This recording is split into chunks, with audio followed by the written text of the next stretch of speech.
అందరికీ నమస్కారం. తెలంగాణ విద్యా వ్యవస్థలో పెనుమార్పులు రాబోతున్నాయి.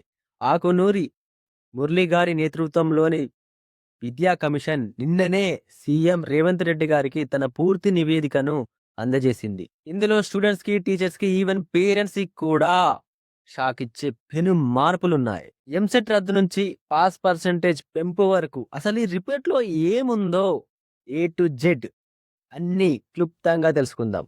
ఈ వీడియోని ఎక్కడ స్కిప్ చేయకుండా పూర్తి వరకు చూడండి.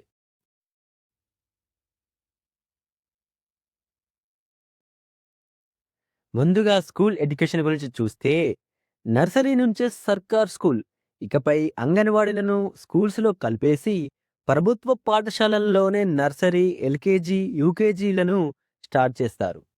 ఏకీకృత బోర్డు 10th క్లాస్, ఇంటర్మీడియట్ బోర్డులను విలీనం చేసి ఒకే ఒక స్టేట్ ఎడ్యుకేషన్ బోర్డును ఏర్పాటు చేయబోతున్నారు.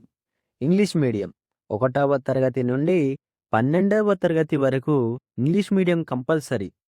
అయితే తెలుగును ఒక ప్రధాన భాషగా పటిష్టంగా బోధిస్తారు. పాస్ మార్కులు ఇది స్టూడెంట్స్‌కి ఒక పెద్ద షాక్. క్వాలిటీ పెంచడం కోసం కనీస పాస్ మార్కులను 35 నుండి 40 లేదా 45% పెంచాలని కమిషన్ చెప్పింది. ఇకపై చదువుల విషయానికి వస్తే ఎంసెట్ రద్దు. ఇంజనీరింగ్, అగ్రికల్చర్ ప్రవేశాల కోసం నిర్వహించే ఎంసెట్ పరీక్షను రద్దు చేయాలని కమిషన్ ప్రతిపాదించింది. ఇంటర్ మార్కులే కీలకం. ఇకపై ప్రవేశ పరీక్షలు ఉండవు. కేవలం మీ ఇంటర్ మార్కుల ఆధారంగానే ఇంజనీరింగ్ సీట్లు ఇస్తారు. దీనివల్ల కార్పొరేట్ కోచింగ్ సెంటర్ల దోపిడీకి అడ్డుకట్ట పడుతుందని ప్రభుత్వం బాధిస్తోంది. ఏఐ విద్య 6వ తరగతి నుంచే ఆర్టిఫిషియల్ ఇంటెలిజెన్స్ మరియు కోడింగ్ సిలబస్‌లో చేరిస్తారు. టీచర్లు, నిరుద్యోగుల కోసం మనలాంటి నిరుద్యోగులకు మరియు టీచర్లకు కూడా కొన్ని ముఖ్యమైన అప్డేట్స్ ఉన్నాయి. లెక్చరర్ పోస్టులు ప్రభుత్వ డిగ్రీ కాలేజీల్లో ఖాళీగా ఉన్న 2606 లెక్చరర్ పోస్టులను 2026 డిసెంబర్ నాటికి టీజీపీఎస్సీ ద్వారా భర్తీ చేయాలని సిఫార్సు చేశారు.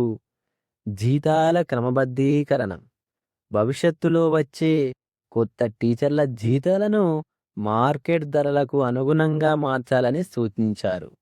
బయోమెట్రిక్ టీచర్లు, లెక్చరర్ల అటెండెన్స్ బయోమెట్రిక్ లేదా ఫేషియల్ రికగ్నిషన్‌తో ఉంటేనే జీతాలు పడతాయి. అలాగే టీచర్లు తాము పనిచేసే ఊర్లోనే నివసించాలి. చివరగా ప్రైవేట్ స్కూళ్లలో ఫీజులను కంట్రోల్ చేయడానికి ఒక రిటైర్డ్ జడ్జి ఆధ్వర్యంలో కమిటీ వేయాలని, బడ్జెట్‌లో 18% నిధులు విద్యారంగానికే ఇవ్వాలని రిపోర్ట్ ఇచ్చారు. అలాగే ప్రభుత్వ స్కూల్ పిల్లలకు పొద్దున్నే పాలు, అల్పాహారం ఇచ్చే ప్లాన్ కూడా ఉంది. సో ఫ్రెండ్స్, ఇది విద్యా కమిషన్ నివేదికలోని మెయిన్ పాయింట్స్. ఇందులో మీకు నచ్చిన పాయింట్ ఏంటి?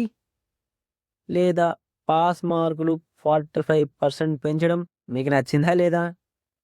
ఓకే. Thank you.